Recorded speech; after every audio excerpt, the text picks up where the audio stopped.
Bom, boa noite pessoal. Vamos na nossa aula aí hoje de IoT, né? A gente vai continuar nossos assuntos, né? Nossos assuntos teóricos na aula hoje, terça-feira, dia 14 de abril.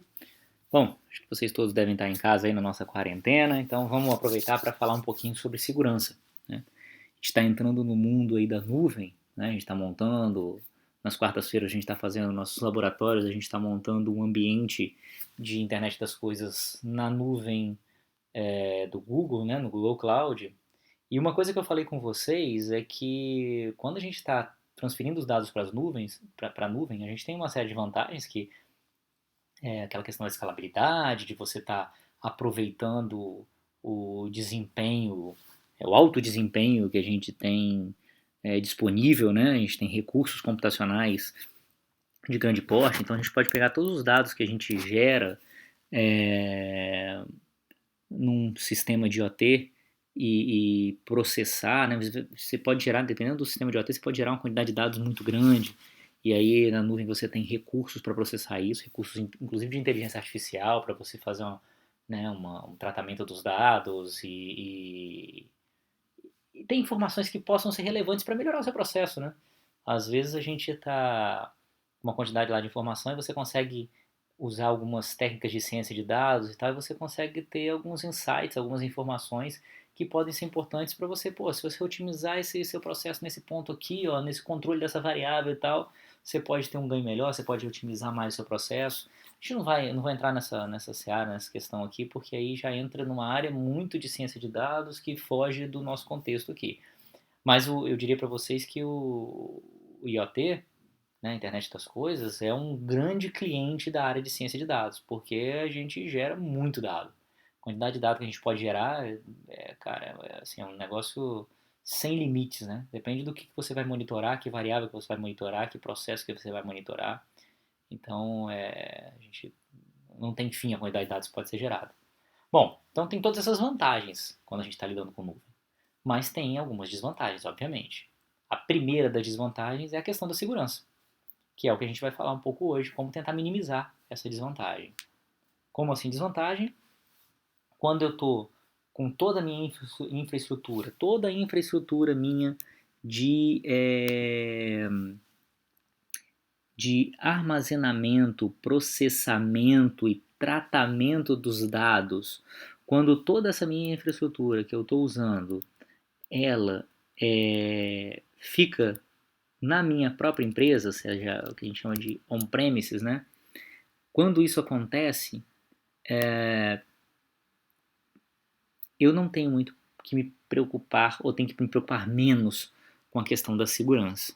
Por que eu tenho que me preocupar menos com a questão da segurança? Porque os dados estão trafegando dentro da minha empresa. Dos equipamentos da minha empresa, para os servidores da minha empresa. Não é que eu não preciso me preocupar nada com a segurança, mas eu posso me preocupar menos, eu posso ser mais relaxado, mais tranquilo com a minha segurança. Está numa área de produção em que o cara, para obter os dados, ele tem que muitas vezes ir fisicamente na minha área de produção. E aí, se ele for fisicamente na minha área de produção, ele pode obter meus dados? Pode. Ele pode fazer coisa muito pior, pode fazer sabotagem muito mais complexa.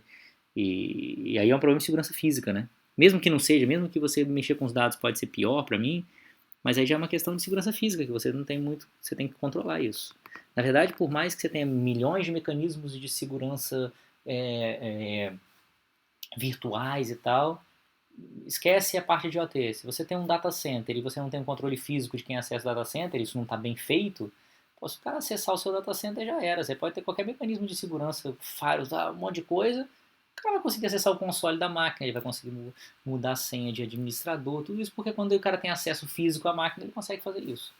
Então, o acesso físico, a gente não trata que acesso físico é uma questão de política da empresa, de política de segurança patrimonial, né?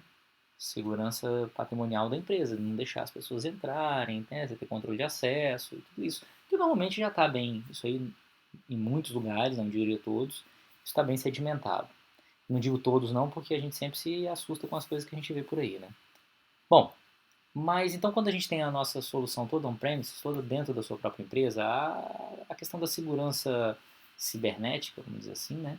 Segurança dos dados computacionais, você pode relaxar um pouco, porque você não tem nenhum intruso, nenhum possível intruso ou potencial intruso acessando os seus dados. Quando você está mandando os seus dados para a nuvem, não, aí o buraco é mais embaixo. Se eu estou mandando meus dados para a nuvem, esses dados estão trafegando por uma rede pública, que é a internet. Então, os dados estão saindo da minha empresa, estão indo para a nuvem, né, para um data center que vai estar, mesmo que seja aqui no Brasil, nos Estados Unidos, na Europa, onde quer que seja, esse dado está passando por uma rede pública. Uma rede que ela está passando por equipamentos que não são de controle da empresa que gerou os dados, né? Equipamentos da Embratel, equipamentos da Oi, equipamentos da Claro, equipamentos da Vivo, equipamentos, tá indo para os Estados Unidos, equipamentos da TIT, equipamentos, sei lá. Pode pensar em um monte de empresa aí no meio do caminho. E compartilhando, né, os caminhos com vários outros tráfegos. Então ninguém garante que no meio do caminho aí possa ter alguém que invadiu um roteador da Embratel e está lendo seus dados. Ou alguém que pode estar não invadiu nada, mas o cara está simplesmente gerando dados para a nuvem fingindo que é você, para gerar dados falsos, para poder você ter estatísticas falsas na análise do seu negócio, na análise do seu processo e você tomar decisões erradas. Então o cara não precisa necessariamente mudar os seus dados ou ler os seus dados. Simplesmente se ele gerar dados também que ele finge que são você que gerou, né? Que você que gerou os dados e enquanto isso não é verdade, isso também pode ser muito prejudicial para a sua empresa. Então a gente vai falar um pouquinho sobre questões de segurança, né? Que são fundamentais nesse universo. No universo aí em que você está pegando os dados e mandando para uma nuvem que é uma nuvem pública e que para que os dados cheguem lá eles vão passar por uma rede pública, né? Que é a internet. E aí então a gente vai falar um pouquinho sobre segurança. Inclusive, eu já falei com vocês que o fato de haver essa necessidade maior de segurança faz com que a gente tenha um pouco de dificuldade de trabalhar diretamente com dispositivos muito simples, como é o caso do Arduino, né? Então é muito complicado eu normalmente pegar os dados e mandar do Arduino diretamente para a nuvem, porque o Arduino não tem capacidade de processamento suficiente, por exemplo, para tratar todas as questões de segurança envolvidas, criptografia, implementação de, o principal é a criptografia nesse caso. A gente vai falar de outras soluções, são firewalls, né, é, sistemas de detecção de intrusos, mas isso não precisaria estar implementado no Arduino não. Mas é muito difícil eu mandar o dado direto do Arduino para a nuvem, porque eu preciso implementar, no mínimo, mecanismos de criptografia para poder tornar os dados que eu estou mandando para a nuvem secretos, ou seja, para que alguém no meio do caminho não consiga saber o que eu estou mandando, e o Arduino não tem poder de processamento suficiente para poder calcular a criptografia. Então, normalmente você precisa de um cara no meio do caminho, um gateway, né? A gente vai precisar, quando a gente está lidando com a nuvem, de alguém no meio do caminho que receba esses dados dos Arduinos, passe por um processo de criptografia para então mandar o dado para a nuvem. Né? Então você precisa de um gateway, alguém no meio do caminho, algum intermediário aí na sua empresa que receba os dados sem criptografia dentro da sua empresa, que aí não tem tanto problema, e aí esse gateway, ele cifra os dados para então mandar para a nuvem os dados de forma cifrada. A gente, quando for fazer isso fisicamente no laboratório, a gente faz isso com um Raspberry Pi, mas pode ser qualquer equipamento que tem um poder de processamento mínimo aí para poder implementar a criptografia. Beleza? Bom, com respeito à nuvem, né? Já falei com vocês aqui sobre nuvem computacional, mas só reafirmando o que a gente falou, existe um consenso, mais ou menos, entre os CEOs e CIOs, né? CEO é Chief Executive Officer, ou seja, o presidente da empresa, e o CIO é Chief Information Officer, ou seja, que é o diretor de tecnologia, vamos dizer assim, da empresa, diretor de TI. Todos eles, né, boa parte deles, diz, né, hoje em dia, que o uso da computação em nuvem é um caminho sem volta. Ou seja, as empresas estão indo cada vez mais em direção à nuvem, a contratar serviços de nuvem, e isso aí não tem muita volta. Porque o cara simplifica bastante a infraestrutura que ele tem dentro da empresa dele, né, quando ele contrata a nuvem. Então é meio difícil de você ter volta para isso aí.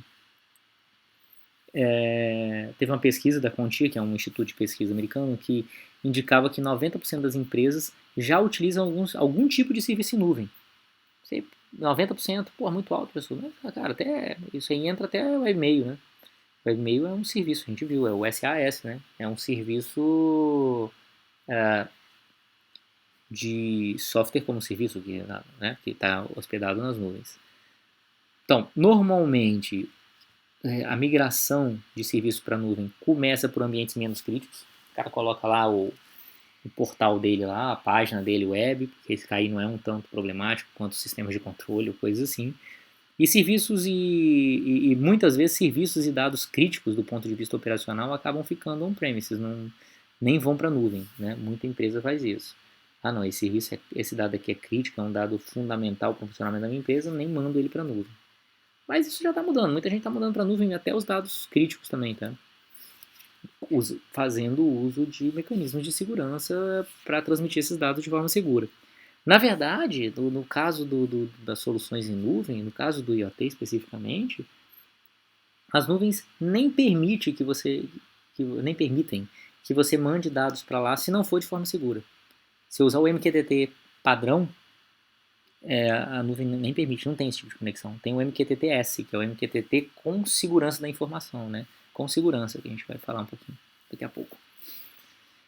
Então vamos lá. A gente está indo para falar no mundo IoT, mas vamos falar primeiro aqui na integração com IaaS, com a infraestrutura como serviço. Se eu quiser integrar um servidor que está lá fora, que está na nuvem, com a minha rede interna, ou seja, eu quero usar um servidor de IaaS, um servidor que está na nuvem, um servidor virtual, e quero que ele funcione como se ele estivesse dentro da minha empresa, né? Se eu quiser fazer isso, eu preciso ter como se fosse uma extensão, né, da rede da minha empresa para o ambiente lá da nuvem. E aí, quando você faz isso, você precisa de uma tecnologia chamada VPN, Virtual Private Network. Não sei se vocês já ouviram falar, não sei quais de vocês, se algum de vocês já fez alguma disciplina de segurança em redes, né? A gente está falando aqui questões de segurança. Quem já fez disciplina de segurança em redes, pode ser que já saiba da maioria das coisas que a gente está falando aqui, mas eu estou assumindo que vocês não fizeram ainda.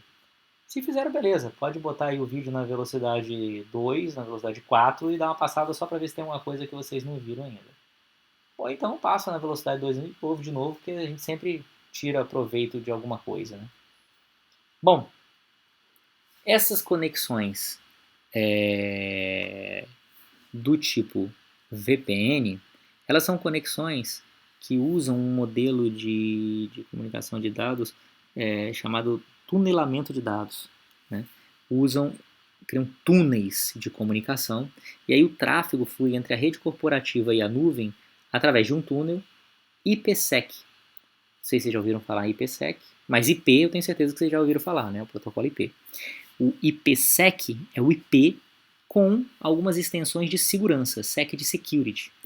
Então é o IP que permite a criptografia dos dados que estão sendo enviados. Então o que é um túnel IPsec? É basicamente eu pegar a minha informação, né? É como se eu pegasse e criasse um túnel, um tubo, né? Que seria um túnel, que ligasse a minha empresa diretamente à nuvem, ao provedor de nuvem. Imagina um paralelo. Imagina que eu quero mandar uma informação, um dado qualquer. Um dado não, um negócio, um paralelo bem concreto mesmo. Imagina que eu quero mandar agora nessa quarentena, eu quero mandar uma carta pro meu vizinho e não quero que ninguém no meio do caminho consiga ver. Pô, eu tô mandando pro meu vizinho que está no prédio da frente. Pô, meu vizinho que está no prédio da frente, se eu simplesmente pegar uma carta e abrir assim para ele ler, ele tá janela a janela comigo. Se eu pegar a carta e abrir para ele ler, os outros vizinhos podem ler também, porque eu tô pegando e mandando a carta, mostrando a carta da minha varanda, ele tá lendo da varanda dele, né, com binóculozinho lá, mas pode ter o vizinho do lado com binóculo também que tá lendo a mesma carta, né? Tô aqui na idade das pedras, né? Não mandei e-mail, não mandei WhatsApp, não mandei nada, tô mostrando uma carta ali. Pô, podia fazer diferente, vou pegar um cano de PVC que dê uma distância entre a minha casa e a casa dele, vou pegar o papel que eu escrevi, vou dar uma dobradinha nele, enfiar pelo cano PVC que vai sair daqui de casa e vai chegar na casa dele, porque a outra ponta do cano PVC ficou na varanda dele. Pronto, transportei o papel que tem a informação pela via pública, que é a rua, né, o ar aí que todo mundo pode ver. Só que como estava dentro do tubo, ninguém conseguiu ver o que eu mandei para ele. A ideia do VPN é a mesma coisa. A ideia do VPN é eu criar um túnel, né, e aí que é o equivalente a esse tubo aí de PVC, é um túnel que liga a minha empresa diretamente à nuvem, mas passando por uma rede pública. Então quem está na rede pública não consegue ver nada porque minha informação está passando por um túnel. É como se fosse esse tubo de PVC. O que é esse túnel? É um túnel virtual, né? Não existe de verdade, eu não vou fazer isso. Não vou pegar os cabos e passar todos por um tubo daqui até a nuvem. O que eu vou fazer? Eu vou pegar os dados que eu estou mandando, os pacotes IP que eu estou mandando, e vou utilizar algum mecanismo de criptografia. A criptografia é um quê? É um embaralhamento dos dados, né? Eu embaralho os dados de um jeito, utilizando uma chave de embaralhamento, ou seja, alguma forma. O embaralhamento dos dados é um processo que eu dou uma mexida, não, um embaralhado nos dados, de tal forma que no destino eu consiga desembaralhar os dados e obter eles como eles eram originalmente, e que não vou embaralhar sempre da mesma forma. Eu tenho uma chave, né, que é uma senha, que me diz como que esses dados estão sendo embaralhados. Vou dar um exemplo bem ridículo de criptografia, só para vocês entenderem, assim, mas é que era usado em Roma Antiga, por exemplo, que você dizia lá, vou fazer uma criptografia por rotação. Então eu vou pegar, por exemplo, um texto, vou pegar ele, vou pegar letra por letra e vou avançar X letras para frente. Então se você está mandando você está mandando, né, de um lado para o outro, a palavra bala, por exemplo, vou botar uma palavra curtinha só, por exemplo, ser simples. Se eu estou querendo transmitir a palavra bala e eu ponho um deslocamento de 1, então ao invés de mandar B eu mando C, que é uma letra à frente no alfabeto. Ao invés de mandar A eu mando B. Ao invés de mandar L eu mando M. Ao invés de mandar A eu mando B. Né? Então ficaria CBMB. Quem está no meio do caminho não entende o que é CBMB. Mas o cara no destino sabe que as letras foram avançadas, né? Essa mensagem está toda avançada de uma letra no alfabeto. Então, para ele decodificar, ele tem que voltar uma letra no alfabeto. Então, ele lê lá CB, CB é BA. Né? C vira B, é o caminho inverso, né? A função inversa. Para não ser sempre desse jeito, você tem essa chave de qual o deslocamento que você fez. Agora, o meu deslocamento foi 1. Mas o meu deslocamento também podia ser 3. Deslocamento 3 quer dizer que a palavra bala, em vez de ser CBMB, seria, por exemplo, o bala, o B. Eu avançaria 3 letras para frente com o deslocamento 3. Né? Então, B. Deslocamento 1 seria o B viraria C, com deslocamento 2 D, com deslocamento 3 E. Então, seria o A, B, C, D. Então, seria E, D. O L seria L, M, M, O. Então, seria de novo lá, vamos lá. E, D, O, D. E, D, O, D. Isso aí eu mandaria o outro lado lá, saberia que ele tinha que voltar 3 letras no alfabeto e seria bala. Então, cada hora eu estou cifrando de um jeito diferente. Claro que esse mecanismo de rotação era usado lá na Idade Antiga, lá em Roma e tal, para comunicação entre os exércitos, para que é muito pouco eficiente, é muito fácil de quebrar hoje em dia. Mas o princípio é o mesmo. Eu tenho algum mecanismo de fazer contas aí com os dados que eu estou mandando, né, para poder embaralhar esses dados, e tem uma chave de criptografia e decriptografia, que é essa chave aí do número de deslocamentos, mas é uma chave hoje em dia muito maior do que isso, que eu consigo usar ela para cifrar e usar essa mesma chave para decifrar. Né? Existe um mecanismo que você usa a mesma chave para cifrar e decifrar, e mecanismos que você usa chaves diferentes para cifrar e decifrar. A gente vai falar sobre esses dois aí.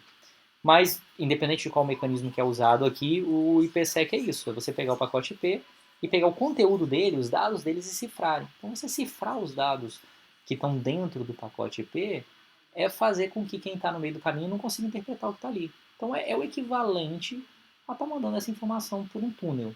Né? Vou simplificar dessa forma assim. É simples fazer isso, essa criptografia é simples de calcular. Você precisa de um dispositivo de VPN na rede corporativa, né? Um gateway. Alguém que pega essa informação, receba os dados que vão ser mandados para a nuvem, por exemplo, e faça esse processo de criptografia das informações antes de enviar isso pela internet.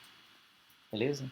Então essa que é a ideia aqui. Ó. Aqui tem um desenhozinho da VPN que você tem em seu computador, na rede da sua casa, e aí você tem uma VPN aqui instalada nela, e essa VPN, todo o dado que sai do seu computador é tunelado através de uma VPN, ou seja, ele está todo cifrado aqui, e aí com isso ele pode passar pela internet e o dado vai estar escondido de qualquer hacker, né, porque ele está passando por um processo de criptografia, e aí ele chega até o escritório, e aqui no escritório ele passa por um gateway que vai fazer o processo de decriptografia, de decifrar essa informação para ela ser clara de novo e aí o seu computador funcionar como se estivesse dentro do escritório. Beleza? Bom, esse é o primeiro mecanismo que pode ser usado para você ter um acesso a algum computador, algum serviço que está na nuvem de uma forma segura. Né? Não é o que a gente vai usar aqui em OT para mandar dados, mas pode ser o que a gente usaria, por exemplo, para poder acessar os servidores da nuvem que estão processando os dados de OT, né? Um passo à frente.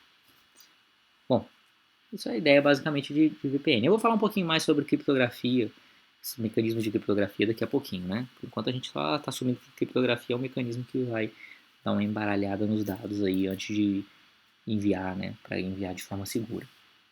Bom, beleza. Outro mecanismo que é bastante utilizado aí nos, na segurança das redes, né? Pode ser tanto da rede da sua empresa quanto até do seu equipamento pessoal, são os chamados firewalls, né? Firewall, aqui essa figura aí representa direitinho o firewall como se fosse esse muro que está protegendo a sua máquina ou a sua rede de acessos externos aqui não desejados. São essas setinhas vermelhas, né? Vermelha é a cor representativa para dizer que é coisa não desejável, vamos dizer assim, né?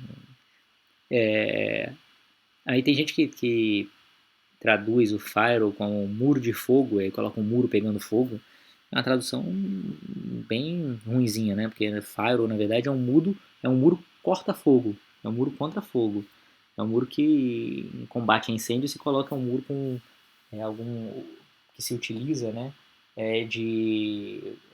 Algum material que não deixa o calor ser transmitido, não deixa o fogo ser transmitido, justamente para cortar fogo. É um muro corta-fogo. Igual a porta corta-fogo que tem em escada de incêndio, né? Escada de edifícios, de prédios comerciais, de prédios residenciais.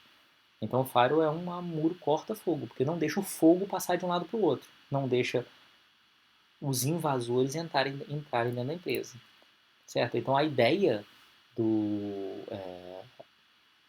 firewall é não deixar o tráfego que não é desejado entrar numa rede privada interna, mas deixa o tráfego sair. Verdinho aqui, ó, o tráfego está saindo porque eu posso acessar coisas da internet, a internet responde para mim sem problema.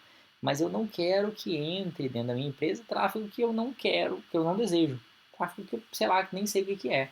Ah, eu tenho aqui dentro um servidor web, quero que de fora acessem. Beleza, eu posso botar no meu firewall, apesar de não ser o recomendado, daqui a pouco a gente vai ver o jeito recomendado, eu posso botar no meu firewall aqui regras que permitam que, não, se é para o cara acessar, é um pacote para acessar um servidor web, e o servidor web é o XPTO que está aqui dentro da minha, aí eu deixo. Fora isso, qualquer outra tentativa de acessar qualquer máquina interna eu não deixo não. Então o firewall é o cara que bloqueia esse tipo de coisa. Tem esse videozinho aqui na internet, que é um videozinho antigo sobre o funcionamento de firewalls, mas é bem divertido. Eu não vou passar ele aqui, porque não faz sentido muito botar esse vídeo no YouTube com outro vídeo.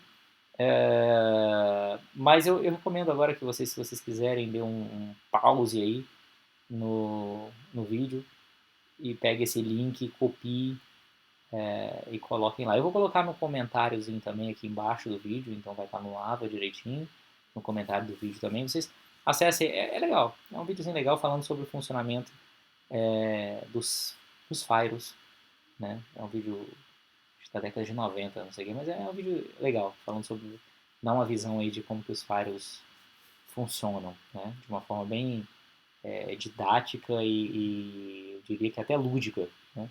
Legal, vale a pena dar uma olhada nesse vídeo aí, pelo menos uma vez na vida. Então eu recomendo que vocês acessem esse vídeo. Pausa agora, dá uma acessada no vídeo, vocês vão entender melhor como é que funciona o Firewall, né? Apesar de ser engraçado o vídeo, porque é antigo e tal, mas é legal. Beleza? Então tá. Então o Firewall basicamente faz isso aí. Deixa passar só o tráfego que você quer. De um lado e pro outro. Eu estou botando aqui que o tráfego de dentro está todo passando, mas eu podia bloquear também. Fala, não, só deixa o cara acessar na internet serviço web. Se o cara quiser usar torrent, eu não vou deixar não, vou bloquear. Qualquer outra coisa eu vou bloquear. Dá pra fazer. Dá pra você bloquear e deixar passar tráfego nos dois sentidos do jeito que você bem entender, criando regras do jeito que você bem entender. Tem vários serviços de firewall aí pagos, famosos e gratuitos também. O Linux tem um famoso que é o IP Tables, que é muito usado e bastante seguro. Falei com vocês que eu poderia ter aqui dentro da minha empresa um servidor web e podia ter configurado meu firewall dizendo o seguinte, eu não deixo passar tráfego nenhum para dentro da minha empresa, não, a não ser que seja alguém tentando acessar o servidor web. Aí eu deixo porque o servidor web está aqui para as pessoas acessarem. Beleza, eu posso fazer isso? Assim, tecnicamente posso. Na prática, não deveria. Por que eu não deveria fazer isso? Porque quando eu pego um servidor dentro da minha empresa e abro uma porta no Firewall, né, abro uma regra no Firewall que permite que qualquer um queira acessar o meu servidor web e possa acessar, a princípio parece que eu estou isolando o tráfego, porque só vai acessar esse servidor web que eu instalei numa máquina qualquer aqui. Só vai acessar não, só vai passar pelo Firewall regras, né, pacotes que são destinados a esse servidor web. Então se alguém tentar acessar um possível servidor web que está nessa outra máquina não vai conseguir, beleza, o Firewall vai bloquear isso. Mas o problema é que o serviço web, assim como diversos outros serviços, servidor de banco de dados, servidor de e-mail e tal, volta e meia aparecem vulnerabilidades neles, aparecem falhas de programação, bugs, que permitem que as pessoas é, executem operações não, que não deveriam conseguir executar, né, operações não desejadas nesses servidores, sem que eles tenham privilégio para isso. Então o cara já teve casos aí de servidor web que o cara mandava o pacote de requisição num formato tal, de um jeito, não sei o que e tal, que fazendo isso ele conseguia executar comandos no servidor como se fosse administrador do servidor, né? Só mandando pacotes web específicos de um jeito específico lá. Então imagina se eu tenho um servidor web dentro da minha rede interna e eu abro uma regra no Fire falando, para alguém quiser acessar aqui esse servidor web que está aqui dentro, e aí não tem problema não, porque o tráfego vai estar limitado só para esse servidor web. Aí o cara vai lá, pega, vai acessar esse servidor web, manda um acesso ao servidor web, uma requisição com um pacote esquematizado lá, com isso ele consegue ganhar acesso ao servidor web, consegue executar comandos no servidor web como se ele fosse administrador, e esses comandos podem ser invada essa outra máquina, mande um vírus para essa máquina aqui, apague tudo, entra nessa máquina, apaga todo o conteúdo dela, sei lá. O cara está executando comandos de dentro da sua rede interna. Lembra que dentro da nossa rede interna eu falei que muitas vezes a segurança interna ela é mais frouxa, justamente porque se assume que você tem alguma proteção e quem está aqui dentro são pessoas que trabalham na empresa, então não são sabotadores necessariamente ou não são espiões, né, e coisas assim. Mas se você tiver um servidor web aqui de cara para a internet, isso pode acontecer dessa forma que eu expliquei para vocês. Tá. O que pode se fazer então? Pode-se utilizar um esquema, uma forma de instalação de firewalls, né? Você pode instalar numa topologia conhecida como DMZ. DMZ vem de Demilitarized Zone, zona desmilitarizada. O que é uma zona desmilitarizada? Né? Normalmente isso acontece em países que vivem em conflito, e aí para evitar conflitos maiores, você cria uma faixa entre os dois países, por exemplo. Você fala que essa é uma área desmilitarizada, então nenhum dos dois pode botar os exércitos deles nessa faixa, e isso evita que os exércitos entrem em confronto, isso tenta minimizar um pouco o confronto. Acontece lá na faixa de Gaza, em Israel, né? Você tem uma faixa lá, em que, né, entre Israel e Cisjordânia, em que dentro de, não sei, uma extensão lá de não sei quantos metros lá, ou quilômetros, não lembro agora, você não pode ter exército nem de um lado nem de outro. Então isso evita que eles fiquem se matando lá o tempo todo. Né? Aqui é um pouco parecido com isso. A ideia da DMZ, tipo assim, o que essa DMZ tem a ver? Qual a analogia disso com o que a gente vai falar aqui? É porque essa zona desmilitarizada em Israel, por exemplo, um, um judeu que esteja lá em Israel ele está seguro. Tá? Ele está no país dele, está seguro. Se ele for para a Cisjordânia, ele está em ambiente de território inimigo, ele não está nem um pouco seguro, pode ser assassinado. Se ele está na zona desmilitarizada, como não tem exército de nenhum dos dois lados e tem meio que um cessar-fogo ali, ele está mais seguro do que se ele estivesse na Cisjordânia. Mas ele está menos seguro do que se ele estivesse no país dele mesmo, lá na área de Israel mesmo. Então, é uma área desmilitarizada, ela está em constante vigilância ali. Ela, vamos dizer assim, ela é mais segura do que estar no território inimigo, mas também é menos seguro do que estar no seu próprio território. Então, a ideia do DMZ é exatamente essa. A ideia do DMZ é eu criar uma área, né, entre a minha rede interna e a internet que seja mais segura do que a internet e menos seguro do que a minha rede interna. Por que eu vou querer uma área menos segura do que a minha rede interna? Porque eu abro alguns acessos a ela para poder permitir que pessoas na internet tenham acesso a serviços que eu estou disponibilizando. Por exemplo, um servidor web, servidor de banco de dados, servidor de e-mail, sei lá. Qualquer coisa que eu queira que pessoas da internet acessem.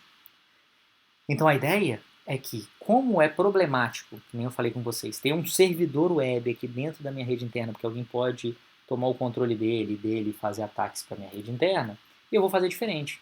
Eu vou botar um firewall ligando a internet, né? A internet e a minha empresa, mas eu também vou botar um segundo firewall, que é uma segunda barreira de passagem.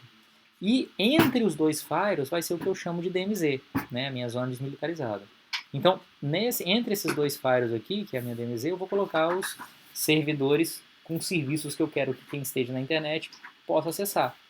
Né? Então aqui eu posso ter meu servidor web, posso ter meu servidor de e-mail, posso ter meu servidor de banco de dados, sei lá, posso ter qualquer servidor, qualquer coisa que eu queira, que eu precise que pessoas na internet acessem, tá certo? E atrás desse segundo firewall eu tenho minha rede interna, com aí máquinas que, em hipótese alguma, eu quero que alguém na internet acesse elas. Elas podem acessar a internet, mas eu não quero que o tráfego da internet venha aqui para dentro. Então, esse segundo firewall, que liga a DMZ à rede interna, ele tem políticas bem restritivas de acesso. Ou seja, ele permite que as máquinas de dentro acessem algumas coisas, né, que o tráfego saia da minha rede interna para a rede externa, para as pessoas acessarem a internet, algumas coisas assim, mas ele não deixa passar nada. Né? Não deveria deixar passar nada da DMZ para a rede interna, porque ninguém que está aqui tem que ter interesse no que está na rede interna. Em compensação, esse firewall que está aqui exposto para a internet, que liga a minha DMZ à internet, ele deixa passar tráfego também de dentro para fora, né? E ele deixa passar algum tráfego da internet para a DMZ. Então, se o cara está aqui e ele quer acessar um servidor web meu que está aqui na DMZ, ele vai conseguir, porque tem regras aqui que permitem isso. Então, vai ter um servidor web, vai ter um servidor de e-mail, vai ter um servidor de banco de dados, sei lá. Pô, professor, mas aí o cara também pode invadir esse servidor, usando a mesma técnica que eu falei com vocês lá, de usando alguma vulnerabilidade. Pode conseguir. A questão é que se ele consegue, se alguém aqui de fora, usando, né, essas vulnerabilidades, consegue invadir um servidor web que está na DMZ, ele vai conseguir gerar tráfego, ele vai conseguir invadir, né, gerar tráfego, ele vai conseguir invadir a partir desse servidor só outros servidores que estejam na DMZ, porque aqui para dentro esse firewall não deixa nada passar. Então a minha rede interna vai estar imune.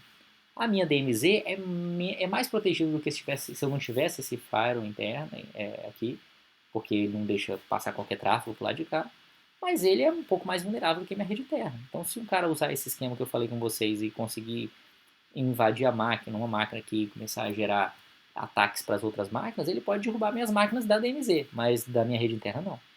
Então, eu deixo minha rede interna mais protegida, né, se eu tenho isso. É muito comum, inclusive, né, por curiosidade, é muito comum, inclusive, que a DMZ, né, os firewalls da DMZ, sejam firewalls de fabricantes diferentes, inclusive. Porque aí o firewall por si só é um appliance, é um computador com um certo software. Esse firewall ele pode ter falhas de segurança, tá certo? Menos do que os outros serviços, mas ele pode ter alguma falha de segurança. Então é comum que você use firewalls aqui nesses dois de fabricantes diferentes. Beleza? Vamos então continuar aqui. Bom, já que a gente falou falou sobre firewalls, né? E falou antes sobre VPN, tunelamento IP, vamos falar um pouquinho sobre criptografia, né? Principalmente porque essa parte de tunelamento, né? Uso o IPsec, eu falei com vocês que usa criptografia. E muita coisa na área de segurança tem a ver com criptografia, que é porque você precisa de criptografia para garantir que a informação que você está mandando, ela não vai ser lida no meio do caminho por alguém que não deveria ler. Né? Você vai embaralhar essas mensagens.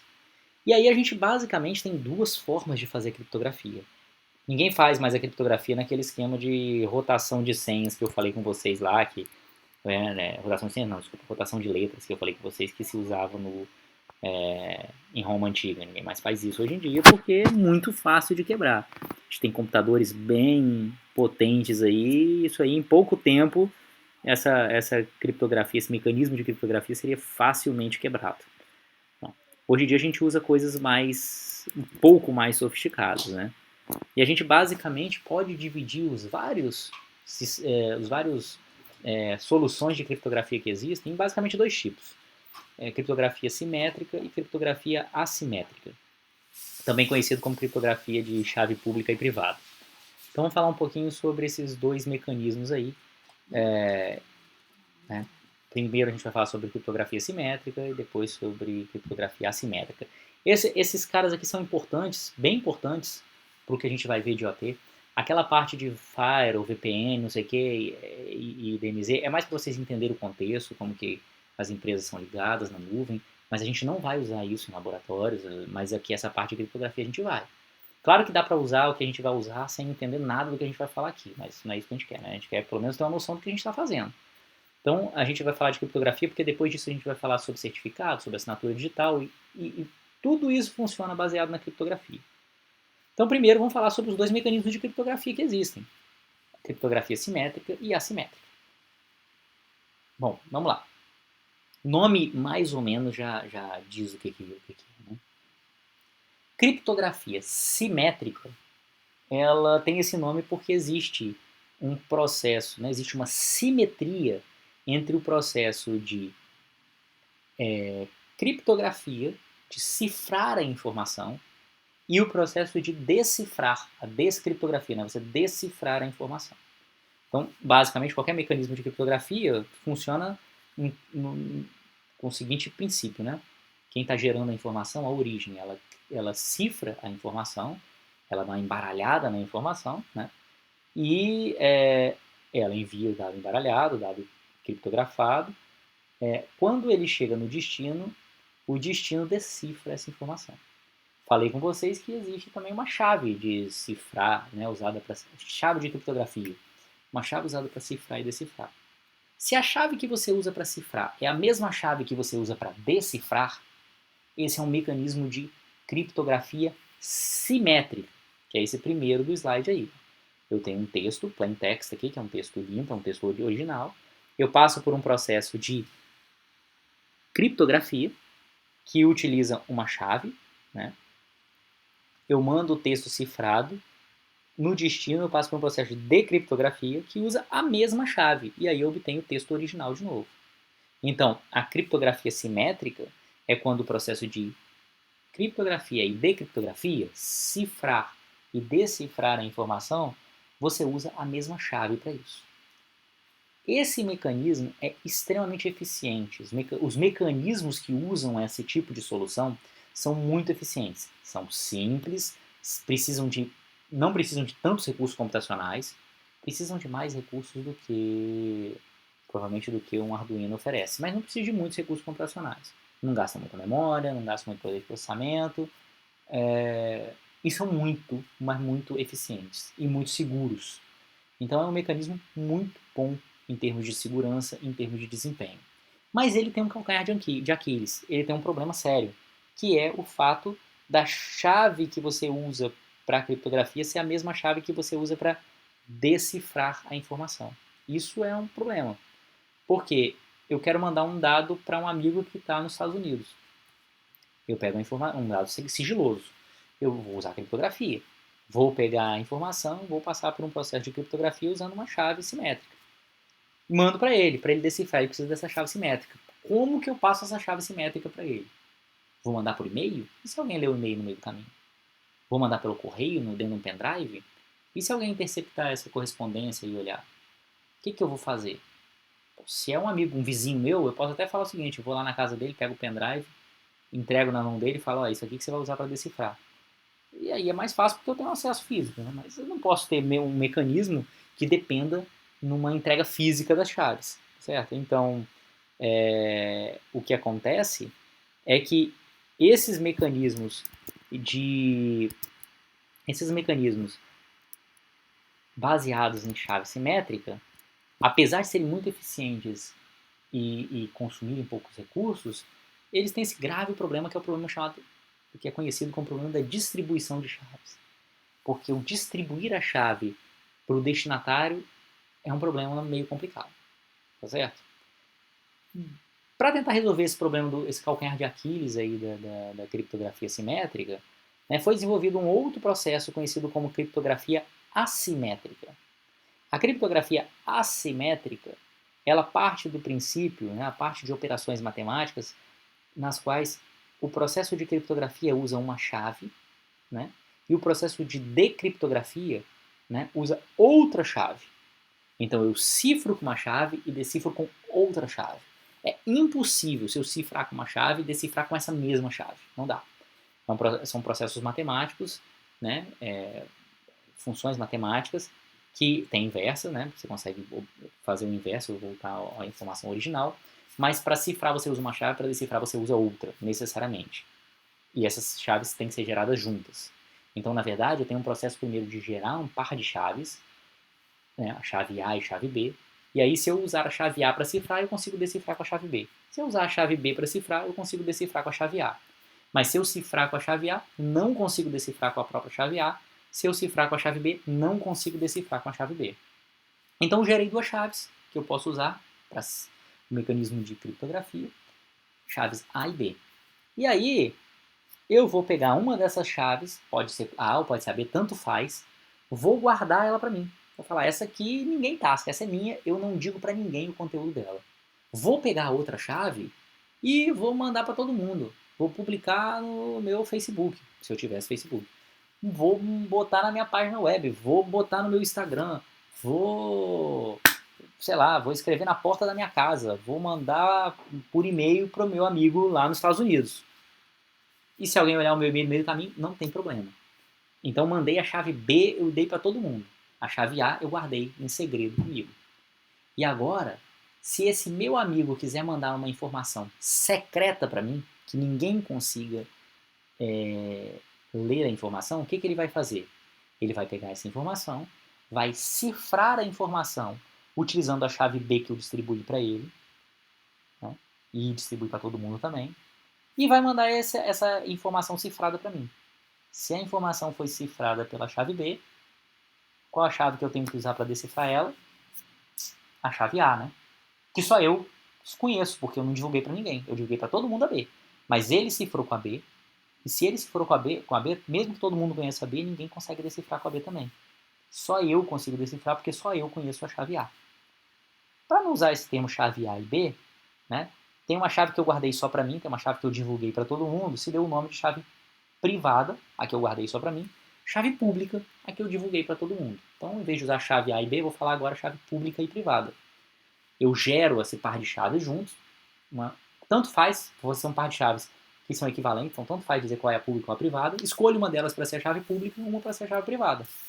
A pública eu divido para todo mundo, divulgo para todo mundo, a chave privada eu guardo para mim. Então, quando eu guardo a chave privada para mim, essa chave privada ninguém conhece, então se alguém usar a minha chave pública, cifrar informações com a minha chave pública e mandar para mim, não importa só mandar para mim, ele pode publicar no Facebook dele o troço. Todo mundo vai conseguir ler, ninguém vai entender nada. Eu que tenho minha chave privada, vou pegar e vou conseguir decifrar essa informação. Beleza? E se eu quiser responder para esse amigo meu? Porque eu falei o caminho dele mandar para mim. Eu mandei a chave pública para ele, ele consegue mandar dados cifrados para mim. Se eu quiser responder de forma cifrada para ele, aí a gente tem que fazer o contrário. ele tem que gerar um par de chaves, ele tem que me mandar a chave pública dele, ficar com a chave privada dele, porque aí se eu quiser responder a ele, eu cifro com a chave pública dele. Então a comunicação bilateral, né, ela funciona, os dois têm que gerar seu par de chaves pública e privada, e sempre que um for mandar para o outro, um cifra a mensagem com a chave pública do outro, para que o outro possa decifrar a mensagem com a sua própria chave privada. E aí ninguém no meio do caminho vai conseguir identificar o que eles estão mandando. Beleza? Esse mecanismo de chave pública e privada é muito legal porque resolve o problema de divulgação de chaves, mas ele é muito mais ineficiente em dois sentidos. Ele é menos seguro. Para você ter o mesmo grau de segurança, você precisa de chaves muito mais extensas do que as chaves simétricas. E isso também traz um custo computacional muito mais alto. Você precisa de um poder computacional muito maior. Você gasta muito mais energia com o processo de cifragem decifrar e decifrar a criptografia assimétrica do que a simétrica. Então, é o ônus que você paga para não ter o problema de distribuição de chaves, né? Minimizar esse problema. Então, alguém teve uma ideia muito boa. Alguém olhou e falou, pô, e se eu usar a criptografia de chaves assimétricas, ou seja, chave pública e privada, não para transmitir, ficar trocando dados de um lado para o outro, mas simplesmente para trocar uma chave simétrica. Se a chave simétrica é muito mais fácil e o problema é mandar de um lado para o outro, vamos fazer o seguinte, eu quero conversar com meu amigo lá nos Estados Unidos. Então eu chego para ele e eu gero um par de chaves pública e privada, mando a minha chave pública para ele, guardo a minha privada. Ele pega uma chave simétrica que ele gera lá e manda para mim essa chave simétrica cifrada com a minha chave pública. Então ele vai mandar uma chave simétrica para mim, eu vou decifrar esse pacote de dados, vou obter a chave simétrica que ele gerou lá, e ninguém mais vai conseguir decifrar, porque só dá para decifrar se tiver a minha chave privada. Então agora nós dois conhecemos a mesma chave simétrica e só nós dois conhecemos essa chave simétrica. Então a partir desse momento a gente começa a usar a criptografia simétrica. Então eu usei a chave assimétrica, a chave pública e privada, só para trocar uma chave simétrica e a gente usar ela efetivamente para o processo de criptografia, porque ela é mais eficiente e ela computacionalmente requer menos poder computacional, gasta menos energia e tal. Então esse mecanismo que eu acabei de descrever para vocês é o que se utiliza, por exemplo, no HTTPS. Quando você vai numa páginazinha lá, HTTPS, e fecha o cadeadinho e tal, é isso que acontece. Né? Usa-se a chave assimétrica para trocar uma chave simétrica, que nesse caso é conhecido como chave de sessão, porque é uma chave que vai valer só para aquela sessão. Quando você se desconectar, você vai gerar uma outra chave simétrica, e você usa a chave simétrica, o navegador usa para comunicação com o servidor web, né, uma criptografia simétrica, porque é mais rápido. Ela usa a simétrica só para trocar a chave simétrica. Beleza? A outra coisa, dado essas formas de comunicação, vale também comentar que a criptografia assimétrica, ela também tem um outro uso interessante, que é o contrário. Imagina agora que eu vou fazer um uso diferente desse que eu falei. Não é para agora, até agora eu estava falando em garantir o sigilo da informação, a confidencialidade. Esse é o termo. O que a criptografia garante é a confidencialidade da informação. A informação ela é confidencial, porque eu mando de um lado para o outro sem que alguém no meio do caminho consiga identificar. Mas eu posso utilizar especificamente as chaves assimétricas para verificar a autenticidade da informação, para garantir a autenticidade, para garantir que o amigo meu que está nos Estados Unidos, quando ele receber a mensagem, ele saiba que fui eu mesmo que escrevi essa mensagem. Outras pessoas, todo mundo vai ler a mensagem, mas todo mundo vai ter certeza que fui eu que fiz. Como que eu posso fazer isso? Se eu pegar a minha mensagem e cifrar a minha mensagem com a minha chave privada, que só eu conheço.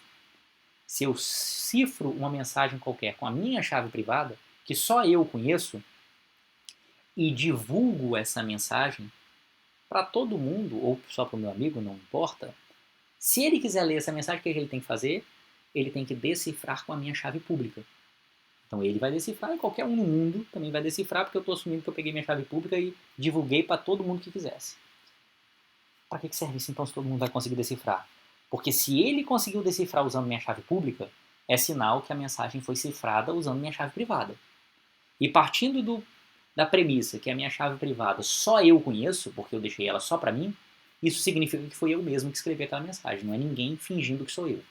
Fui eu mesmo que escrevi a mensagem, então o meu amigo lá pode ter certeza que não está sendo enganado por ninguém. Só se estiver sendo enganado por mim, né? Não está sendo enganado por outra pessoa fingindo ser quem não é, né? Fingindo que sou eu. Por que isso? Porque se ele decifrou com a minha chave pública, é sinal que originalmente foi cifrado com a minha chave privada, que só eu tenho. Então só eu que posso ter feito isso. Beleza?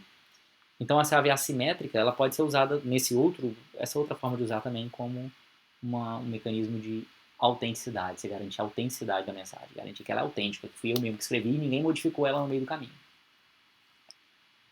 Para tentar ser mais eficiente, você não, né, para a pessoa poder ler, mesmo que ela não, o cara queria ler minha mensagem, mas ele não tem minha chave pública, ele não vai conseguir ler minha mensagem. Mas eu queria que a mensagem fosse divulgada para todo mundo.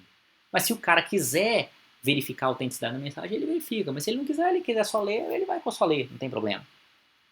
Para garantir esse tipo de funcionamento, já que quando eu estou cifrando com a minha chave privada eu não estou garantindo sigilo nenhum, para garantir isso aí, o que se faz muito é você pegar a sua mensagem e ao invés de cifrar a sua mensagem com a chave pública, você pega a sua mensagem, gera, né, um resumo dela. O que é um resumo dela? Você pega a mensagem inteira, seu texto, sua carta, seu documento, seu PDF, qualquer coisa, passa por um programinha que tem uma funçãozinha que vai fazer uns cálculos a partir desse documento original. Vou pegar o valor do primeiro byte, somar com o segundo byte, multiplicar pelo terceiro, dividir pelo quarto, elevar o quinto, somar com o sexto, dividir pelo quarto. Vou fazer um monte de conta lá nessa função e vai me dar uma quantidade de bytes muito menor.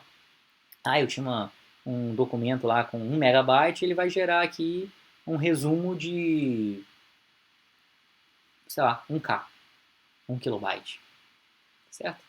Aí eu vou pegar esse resumo da mensagem, esse resumo aqui, ele é um resumo calculado a partir da mensagem original. Então, se a mensagem original for modificada de alguma forma, esse resumo também vai ser modificado, concorda? Mudei o primeiro byte do arquivo e a primeira operação que eu fiz lá já mudou o valor, o resultado do resumo vai ser diferente do que ele era originalmente. Então, eu pego este resumo, isso é só uma observação, eu vou pegar esse resumo e vou cifrar esse resumo com minha chave privada. Vou usar a minha chave privada para cifrar esse resumo. E aí esse resumo cifrado com a minha chave privada, eu chamo isso de assinatura digital.